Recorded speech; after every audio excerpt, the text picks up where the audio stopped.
Et justement, vous pouvez nous donner une illustration d'une innovation autour d'une action marketing que vous avez mis en place, issue d'une connaissance client très fine?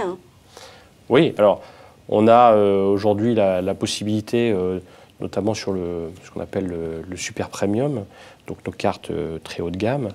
On a non seulement ce tableau de bord qui sont leurs dépenses, donc on sait dans quel établissement ils vont, mais également on a un service concierge qui nous permet de répondre à des requêtes plus ou moins exotiques, mais bon, ça va d'un simple taxi à 4 h du matin à l'organisation d'un anniversaire sur une plage à Los Angeles. Donc et donc derrière, on est capable de catégoriser, d'historiser je dirais, on appelle ça lifestyle, le style de vie de nos clients de manière individualisée.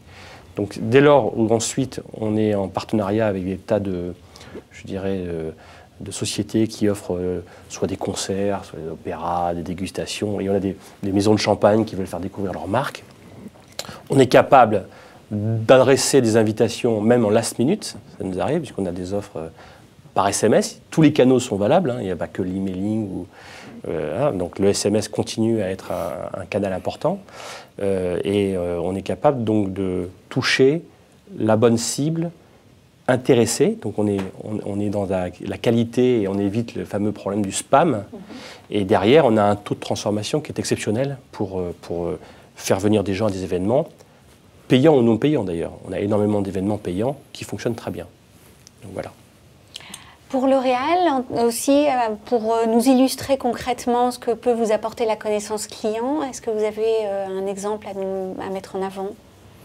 Mais je dirais que d'abord, pour revenir sur l'idée de la bancarisation, j'ai vu qu'aux États-Unis, il y avait aujourd'hui plein de consommateurs, enfin un certain nombre de consommateurs, qui mettaient à disposition leur relevé bancaire de moteurs d'analyse, de façon à pouvoir recevoir les meilleures offres. Donc on voit que de plus en plus, il y a un intérêt pour le consommateur de faire partager sa donnée pour ne pas manquer les offres ou ce qui l'intéresse autour des marques et pour, je dirais, mieux cibler et mieux répondre à ses besoins. Et donc il y a une vraie idée que plutôt que, en fait, de se dire je veux avoir une vision à 360 degrés de mon consommateur, je voudrais que la marque ou mes marques soient à 360 degrés de la vision de mon client. C'est-à-dire de lui permettre dans toutes les circonstances d'accéder à la marque quand il en a besoin. Alors, je vais vous donner un exemple de ça. Par exemple, souvent, là où on a besoin de la marque, c'est quand on se trouve devant un linéaire d'hypermarché, avec des choix quelquefois compliqués, parce qu'il y a plein de produits, plein de possibilités, et on se dit comment je pourrais faire pour retrouver l'information dont j'ai besoin, pour choisir le produit qui me convient.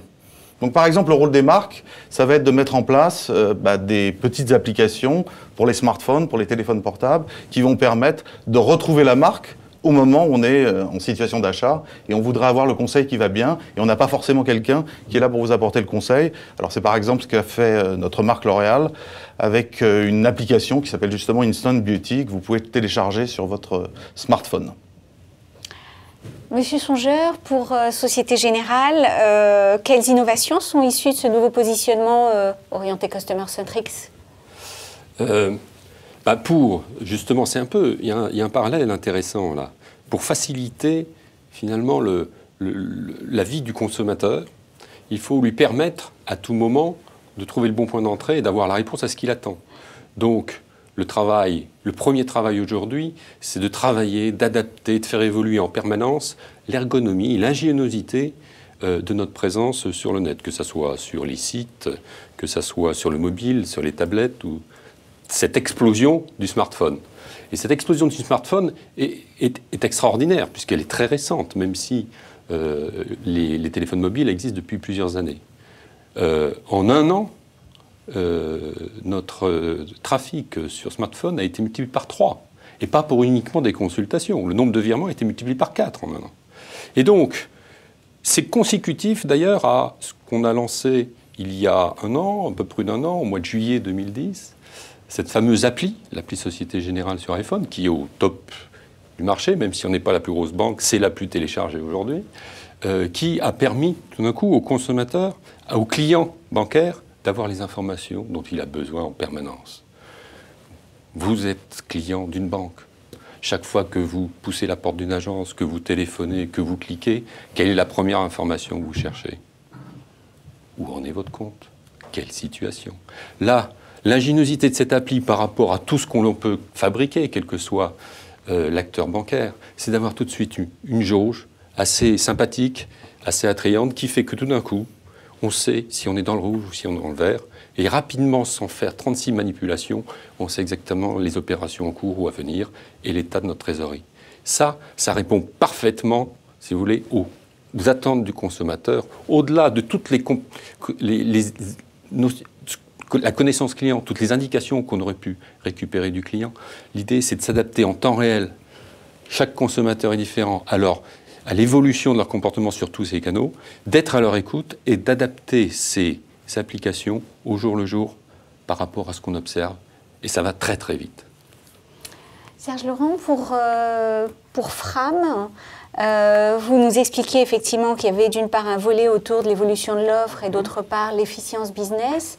Quelles sont les applications concrètes aussi que vous avez pu mettre en place issues de cette connaissance client? Bon, si vous voulez, les vacances, c'est aussi de l'industrie, donc c'est un cycle. En termes de produits, d'innovation produit, c'est pas forcément très facile d'innover sur les produits. Et c'est vrai que le voyage est un domaine où la vie de consommateur, aujourd'hui, challenge la vie du spécialiste. On va tous sur TripAdvisor, on va tous sur les blogs de voyage. Et donc pour nous, c'est une source d'inspiration phénoménale. En exemple très concret, Fram a voulu développer son activité en France. Donc on a fait un élément de relais de croissance majeur il y a 3-4 ans.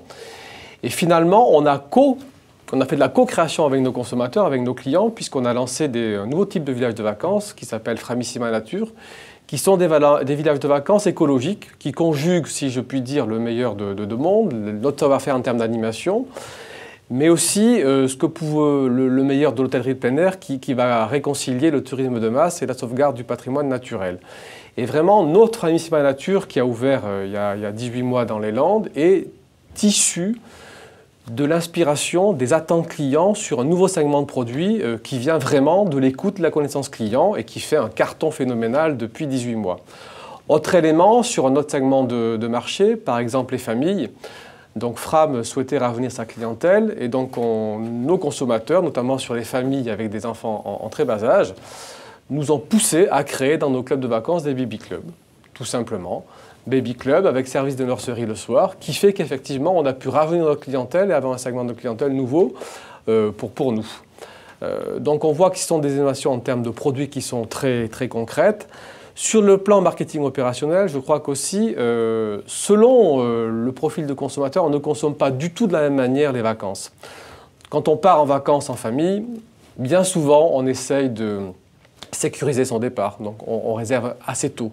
Par contre, quand on part seul ou en couple, effectivement, on est plutôt à la quête d'opportunités de dernière minute. Et donc là, c'est vrai que les canaux numériques vont nous permettre d'avoir des relations clients et des offres produits qui sont poussées selon le profil des consommateurs et d'avoir effectivement des performances business qui sont beaucoup plus importantes d'une part.